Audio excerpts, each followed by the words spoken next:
Alzheimer's disease is a growing public health concern affecting millions of people worldwide. While there's currently no cure, research shows that lifestyle choices can significantly influence brain health and reduce the risk of developing the disease. Today we will explore 5 ways to build an Alzheimer's-resistant brain, based on the insights from neuroscientist Lisa Genova, and examine the biological mechanisms behind these strategies. Alzheimer's disease is a neurodegenerative disease characterized by the accumulation of beta-amyloid plaques and tau tangles in the brain, leading to memory loss, cognitive decline, and ultimately loss of independence. It is the most common cause of dementia, and while genetics play a role, lifestyle factors can influence the brain's resilience to the disease. Lisa Genova explains how our daily habits impact brain function and how we can actively reduce our risk of Alzheimer's through lifestyle choices. Let's break down the 5 key strategies she discusses and explore the science behind them. Alzheimer's begins in your hippocampus, the very place in your brain that's responsible for forming new memories.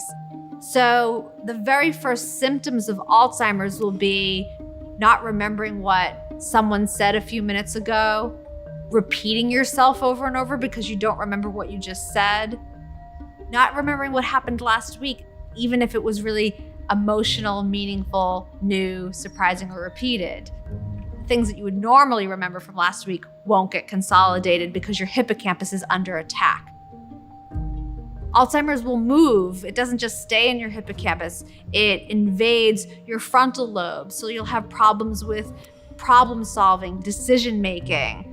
It invades parts of your brain that have to do with where things are in space, so you might get lost in the neighborhood you've lived in your whole life.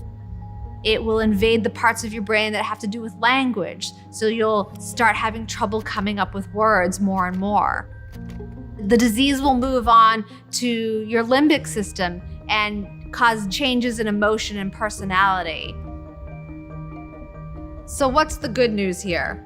There's actually a lot of it.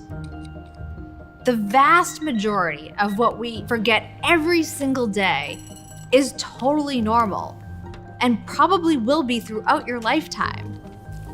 For the vast majority of us, Alzheimer's is not our brain's destiny. Only 2% of folks have Alzheimer's that is 100% inherited.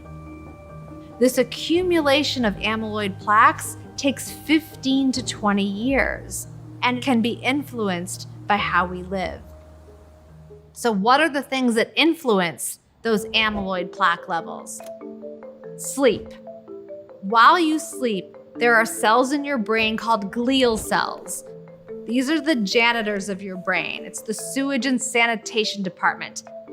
They get really busy clearing away all of the metabolic debris that accumulated in your brain while you were in the business of being awake. And one of the things it critically clears away is amyloid beta. So if you don't get enough sleep, the glial cells won't have enough time to do their jobs, and you'll wake up in the morning with some extra amyloid in your brain that wasn't cleared away.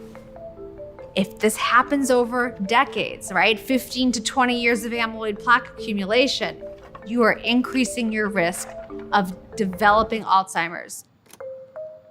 Diet. There have been many really good studies that have shown that being on a Mediterranean or MIND diet can reduce your risk of Alzheimer's from anywhere from 1/3 to 1/2. This means eating the rainbow, the green leafy vegetables, the brightly colored fruits and berries, fatty fishes, nuts, beans, olive oils. That's the food that's gonna support your brain health and help you prevent Alzheimer's. Exercise. It works to reduce your risk of Alzheimer's. A brisk walk for 30 minutes, 4 to 5 times a week is enough to decrease your amyloid plaque levels and reduce your risk of developing Alzheimer's by 1/3 to 1/2. Again, this is significant. If I offered you a pill that would reduce your risk of Alzheimer's by 50%, you'd take it. So we want to get up and move around. Chronic stress is really bad for our memory, both today in creating new memories, and it will increase your risk of developing Alzheimer's in the future. With chronic stress, your cortisol levels remain elevated. You're in a constant state of fight or flight. This is really bad for your hippocampus. It will actually shrink the size of your hippocampus by inhibiting neurogenesis. It will inhibit the birth of new neurons there. So now you've got a smaller structure that's essential for the formation of new memories and is the very first place hit by Alzheimer's. This is why we want to do things that manage stress. Yoga, meditation, mindfulness, exercise, and being with people. All of these have been shown to restore your cortisol levels, and it will restore the size of your hippocampus. Learning new things. Let's say you haven't done any of those things I just mentioned. Let's say you're chronically sleep deprived, you're watching Netflix till 3 a.m., you've been raising kids for decades, you're a woman, you've gone through menopause. I don't need to list all that. Let's say your amyloid plaque levels have reached that tipping point, and it's triggered the cascade that causes Alzheimer's. If you've lived a life where you're cognitively active, you're regularly learning new things, you are building what we call a cognitive reserve. Every time you learn something new, you're building new synapses, you're building new neural connections. So what does this have to do with Alzheimer's? If I have some Alzheimer's disease pathology present in my brain, amyloid plaques are gunking up the connections between a certain number of neurons, blocking some synapses. But what if I've built a lot of redundant connections? I've got an abundance and a redundancy in connections. I can dance around those roadblocks. I can take detours and still get to the memory I'm trying to get to. So learning new things gives us a way to build an Alzheimer's resistant brain. The good news is a lot of these lifestyle factors work as well as any pill that we might develop for preventing Alzheimer's. We just have to do them. Forgetting due to Alzheimer's is scary, but normal forgetting, the stuff we forget every day, shouldn't be.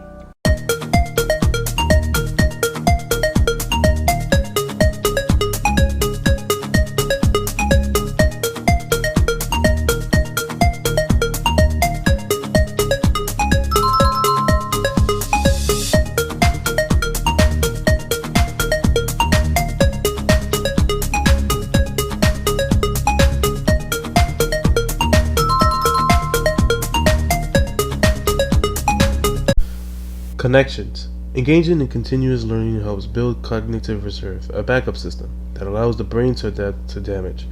Learning new skills such as language or a musical instrument strengthens synaptic plasticity, the ability of neurons to form new connections. Biology insight. The hippocampus, the brain's memory center, continues to produce new neurons throughout life, a process called neurogenesis, which is stimulated by a mental challenge and learning. Exercise boosting brain health. Regular physical activity is one of the most effective ways to reduce Alzheimer's risk. Exercise increases blood flow to the brain, reduces inflammation, and promotes the release of brain-derived neurotrophic factor, a protein that supports neuron survival and plasticity. Biology insight. Aerobic exercise has to be shown to reduce brain shrinkage and improve the integrity of the white matter, which facilitates communications between different brain regions. Prioritize sleep, the brain's cleaning system. Sleep is essential for clearing out toxins that accumulate in the brain during the day. The glymphatic system activates during deep sleep, removes beta amyloid, the protein that forms plaques in Alzheimer's disease. Biology insight. Research shows that chronic sleep deprivation leads to increased beta amyloid buildup, increasing Alzheimer's risk. Adults should aim for 7 to 9 hours of quality sleep per night to support brain function. Eat a brain-healthy diet, fueling neuronal function. Nutrition plays a vital role in brain health. Diets rich in antioxidants, omega-3 fatty acids, and polyphenols help reduce inflammation and oxidative stress, both of which contribute to Alzheimer's disease. Biology insight. The Mediterranean diet, which includes leafy greens, nuts, fish, and olive oil, has been linked to a lower risk of cognitive decline. Omega-3 is found in fish and flax seeds promote synaptic function, and reduce brain inflammation. Stay socially connected. The power of relationships. Maintaining strong social connection is a key factor in brain resilience. Engaging in a meaningful conversation and activities with others helps stimulate neural activity and reduces stress. Summary and key takeaways. Through this presentation, we have explored 5 proven ways to build an Alzheimer-resistant brain. Let's quickly revisit these key strategies and the biological reasons they work. Lifelong learning, regular exercise, quality sleep, brain healthy diet, and social engagement. Final message and call to action. Set a personal goal. Choose one habit to focus on this month, whether it's improving sleep, adding 30 minutes of exercise, or learning a new skill. Educate others. Share what you have learned with family and friends. Encourage others to adopt brain healthy habits that can have a widespread impact. Stay informed. Follow organizations like the Alzheimer's Association or neuroscience research institutions for the latest findings on brain health. Thank you for your time.